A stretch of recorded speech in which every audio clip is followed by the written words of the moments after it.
Hello everyone, I'm Renown Zero, and we are back again talking about, of course, some more Riververse attractors. But today we're going to be doing a special video talking about Vito because apparently he still feels the need to ankle bite on Air July, even though once again he has delayed his book into Q2 2024.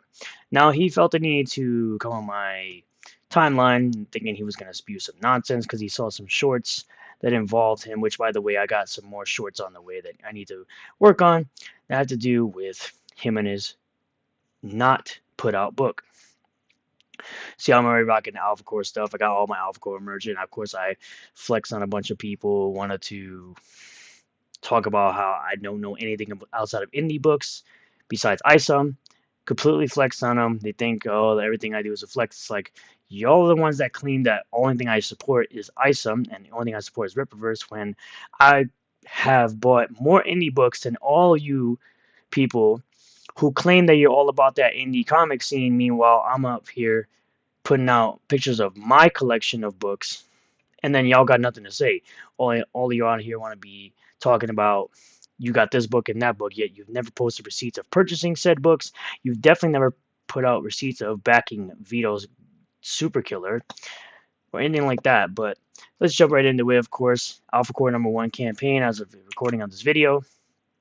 Currently sitting at $1.125 million, almost 20,000 books sold. You can still pick up your Alpha Core books today. Still got to get around to reading it. I haven't gotten a chance to read it yet, but I'm seeing the reviews are very, very good, very well written by the legendary Chuck Dixon and penciled by Joe Bennett. Of course, you can always check out the Riververse store and get your merch here. We're also going to be talking about Blade Devil as I always do because Blade Devil is a book I really, really enjoyed, and I'm anticipating that Blade Devil 2 is going to be just as good, even maybe even better than the first Blade Devil, written by Raging Golden Eagle and penciled by Toxic Man Baby. I'm sure he's on his what he calls a twatter break, but we're still going to promote this book because I really, really am looking forward to it. You can check out some of the artwork here. Of course, you can have your different covers you can choose from. 69 pages of story, 2 supplemental stories. Of course, because I defended him.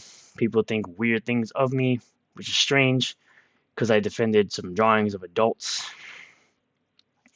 You can see Ashiyara on cover A, cover B for Luna, Not Safe for Work cover C, and Limited Summer Wraparound cover. And you get a bunch of different trading cards. With each cover, I've backed all the covers. You can also get other things like mouse pads, pillow cases, all the other good stuff. If you want to pick up Blade Devil 1, you can pick it up right here for just $10. We're also going to be talking about, like I said, Super Killer, right? Still hasn't broken that 6 figures. Still around 1,400 backers, which I've made the comparison of this to Blade Devil, where it has double the amount or close to double the amount of money in that Super Killer has made, right? This is made 80. This is at 147. It's close to doubling what that has made with only 100 more or 130 so more backers. And that's not counting even the second campaign for Blade Devil 1. So, but I digress. We're going to be going over to my timeline here, right? Starting with this one, of course, from Richard Embry, who wants to sit up here and say, one of the saddest things in life is talking to a stupid person who actually thinks they're intelligent. It should be a tax write-off, where I respond by saying, well, I talked to you, so I guess I should be receiving a tax write-off next year then. Because you're not a very intelligent person considering you hang around Tony, you hang around the Geek Getaway, which I'm sure he'll somehow find his way to this video. He can say whatever he wants.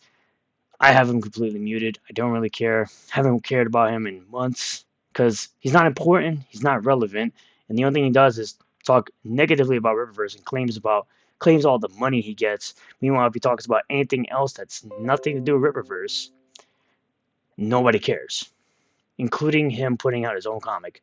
Nobody seems to care. Next one, where Richard Embry would, of course, go on to say something as silly as this. You assume that my motive is money. You assume that I feel I'm entitled to the same amount of sales. You're completely wrong. Just like you assume sales and money entitles you and your company to be given respect. Wrong. Nobody assumes any of these things, although if you're getting into something like creating a comic and you're not in it for profit, I don't know why you're wasting your time. I'm Comicsgate. No, you're not. I don't respect goofy ass creators selling goofy comics, whether they come from Marvel, DC, or your SJW company Rippaverse. This is to Andrew, the community manager of Rippaverse, which they're not an SJW company. You're just an idiot. Learn something. What do you have to teach me? Story structure? Nope. Editing approach? Nope. How to take criticism? Nope. You don't really take any criticism. The artwork of your book is dog shit. You're the one out here coming up saying, oh, how bad the artwork at ISOM is. Meanwhile, the artwork of your book is garbage. The only thing you could teach me is how to make money being fake. Nobody's fake but you. You're the fakest one out of anything.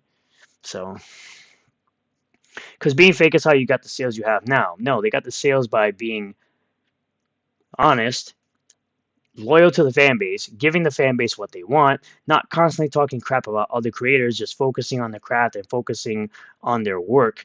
Unlike you, who jumped on a hate train for Air July, now you have a hate boner and you're ankle biting and hanging around people like Tony, who are going to get you nowhere. You still haven't hit 100 backers yet, as far as I'm aware.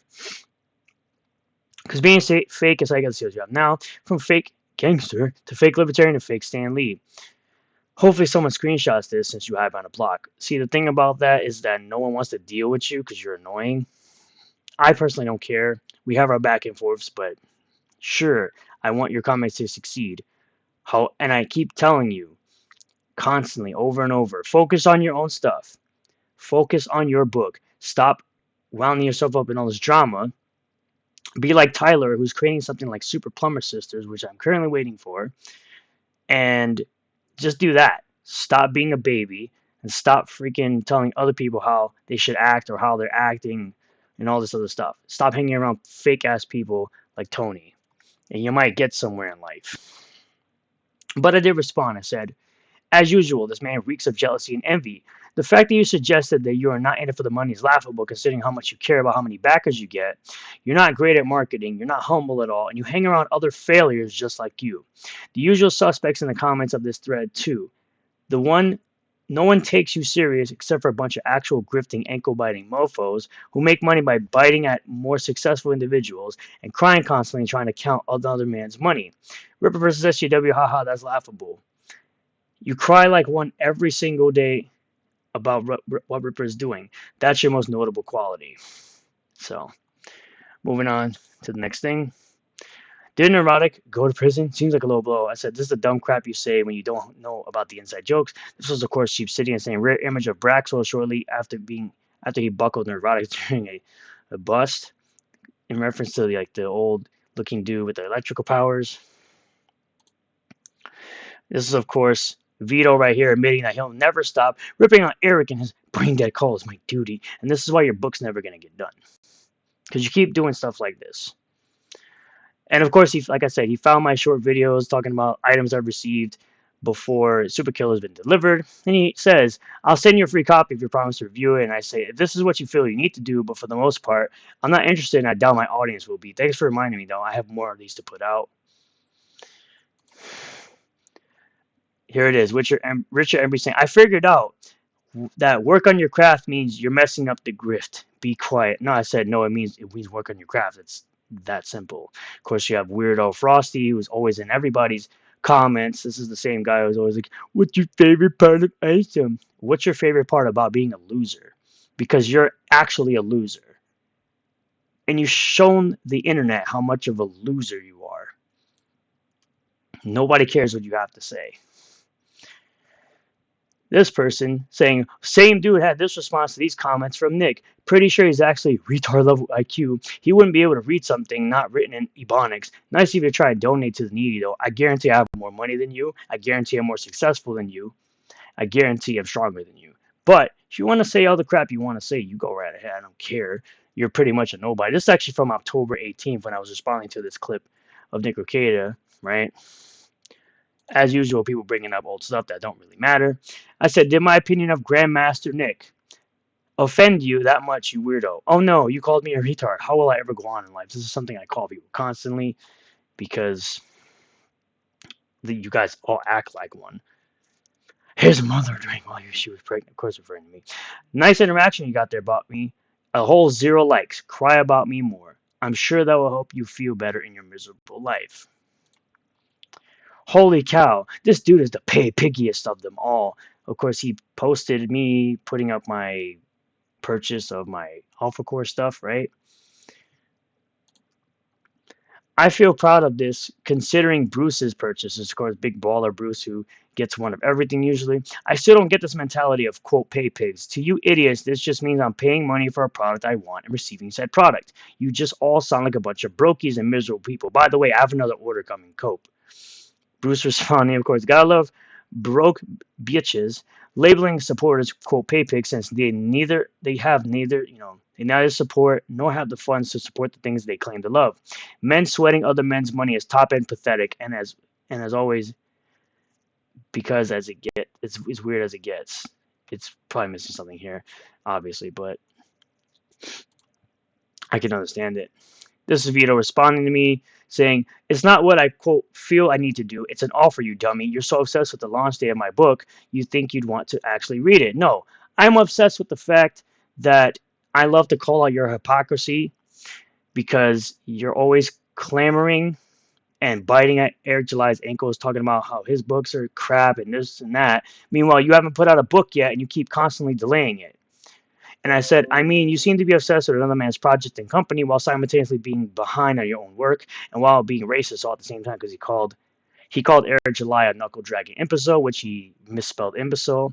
I'm much smarter than you and always will be. Showing off your hypocrisy versus you being obsessed with another man's success are two different things. We are not the same.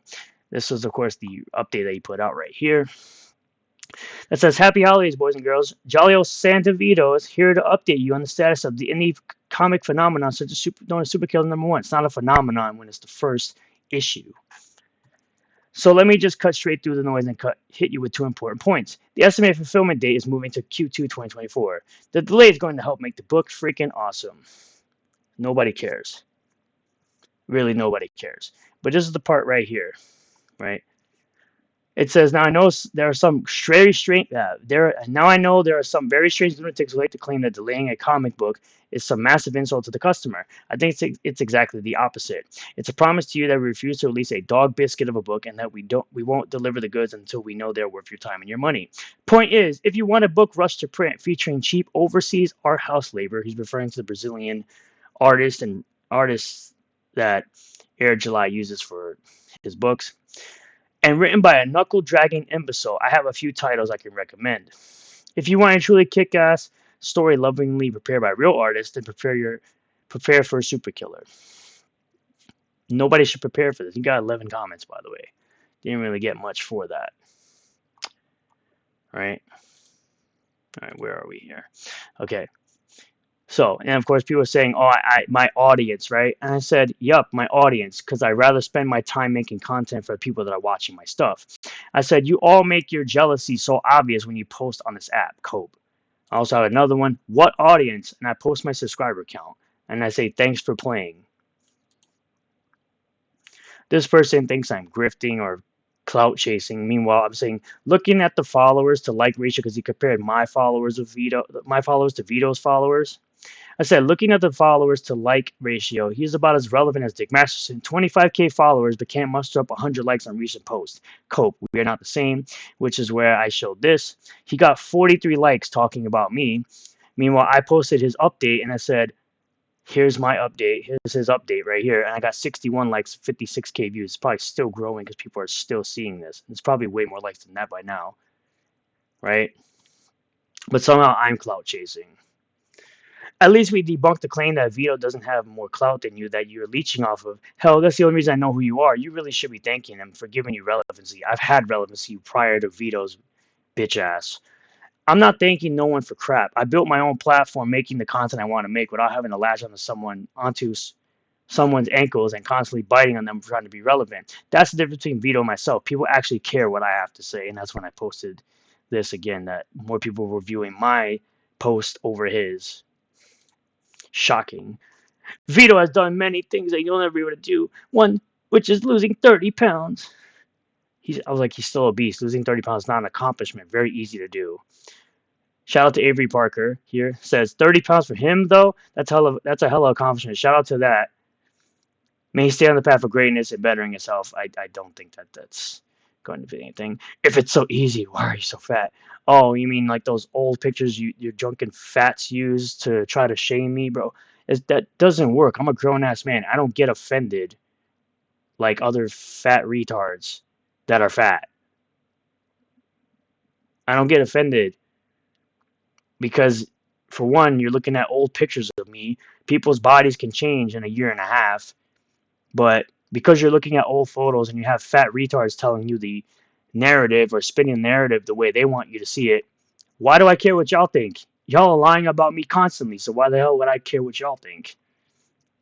Which Frosty says, I'm sure it's just a coincidence they use the exact same thumbnail styles. RK Outpost seems like ankle latching to me. These are his thumbnails, these are my thumbnails. I said, oh no, I've been compared to successful YouTubers like Ryan Cano, Yellow Flash, and Real Hypnotic, and many others that use the same similar style of YouTube thumbnail. How will I ever go on? Don't worry, you'll see more just like it, and there's nothing you can do about it besides being a crybaby bitch on the internet. Because it's true. And that's this right here is a response to this person named Marshall. Shout out, saying to that guy, dude, that's a stretch. Multiple content creators use similar thumbnail layouts because if it works for one, it should work for others. It works for me. People like him who don't do YouTube don't understand this basic concept. People like simple thumbnails that inform you about the video. Dumbasses like that guy also don't understand that a lot of people use that layout and it doesn't need work. So at the end of the day, it's always these people trying to come at me because I'm a fan of Eric July stuff. You have people constantly making content about me because I like Eric July and I like Isom and I like comic books. What a stretch. But anyway, thank you all for checking out this video. I really do appreciate all the new subscribers, returning subscribers, new viewers, returning viewers. If you do like this video, hit the like button, comment below if you feel about all this, subscribe for more content, and hit the bell for notifications. Set the bell to all. That way you get notifications anytime I post a new video or live stream. And I'll see you all on the next one. Peace.